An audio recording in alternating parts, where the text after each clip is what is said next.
POs. Dr. Cassidy. Mr. Shepard, before I go into some of the other stuff, I just would like to ask procedurally. According to committee staff, they have on multiple occasions sought documents relevant to the committee's inquiry, and you were not cooperative. That records were not given. That after a committee issued a subpoena to UNOS on February the 3rd, UNOS continued to withhold relevant information from the committee without asserting a recognized constitutional, federal statutory, or federal common law privilege, etc.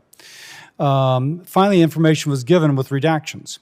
But these redactions were not of patients. It was not HIPAA compliant. It was of senior OPO employees, time zones, addresses, and other contextual information. Now, first, why was UNOS refusing to respond to subpoenas, and why were you stonewalling and, by all accounts, hiding information from the committee? Thank you, Senator. We did not refuse the subpoena. In fact, we explained that because of the peer review protections of the evaluation process, the MPC process, that it required a subpoena to open that box. So the subpoena was given, and then you continue to withhold information from the committee without asserting a recognized right to do so. So what happened there? We provided redacted documents. So the redaction included senior OPO employees. That hardly seems, I'm a doc, the hospital administrator is not an OPO, is not someone to be redacted. It's the patient's name to be redacted. So why were you redacting senior OPO employees? Because the participation, the full and frank participation in our peer review process is what we believe leads to full understanding of adverse events. We asked if the committee staff if redacted versions would allow them to understand how our oversight worked and how what had happened in these events. They said no, and we submitted documents that were unredacted. Okay. Now, next. You mentioned the transport system. And I think a lot of what's going on here, as you mentioned earlier, almost ironically, it seems, continuous improvement, quality improvement. But it seems as if that's been lacking in UNOS. I'm a doc.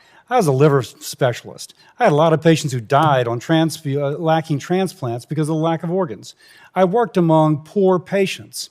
And I had a lot of patients who died, just like Dr. Locke, who were black with renal failure and couldn't get transplanted.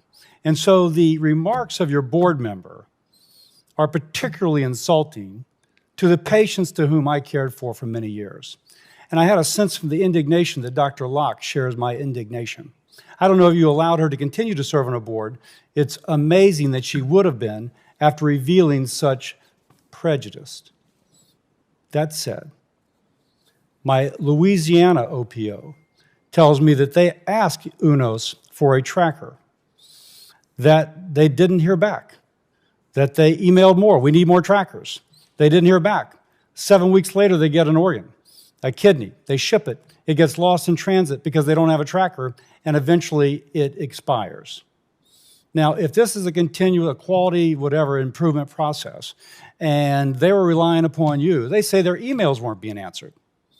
Now, what kind of breakdown do we have in a system where emails aren't being answered, much less where the trackers are not being sent, which results in a kidney being lost and therefore a patient going without the transplant? Senator, I'm not aware of that situation. It is disturbing and certainly something I'll look into. I know the leadership of the OPO, and I certainly wish if they had trouble getting an answer. Well, they said they emailed the organization twice, and Dr. Locke has this specific incident in her testimony, so apparently it was known outside of Louisiana. So it just seems like a failure of an organization. Okay. What case would you make for UNOS continuing to have the contract that CMS would award? What would give us confidence that there'll be a change in direction where there's a responsiveness to emails, I need a tracker, and then the obvious failure when the tracker doesn't come and an organ is lost and the patient doesn't get her transplant? What case could you make? I believe that by bringing together the transplant and donation community, UNOS has a unique understanding of how organ donation and transplant works. I don't understand the particular situation, and I'd certainly find that as troubling as you do. But I also think that UNOS has a long track record of promoting increases in transplantation, equitable transplantation. We have a public equity tracker that says that once listed, rural patients and African American patients are transplanted at very similar rates to other patients. It's getting to the wait list that is the real equity challenge.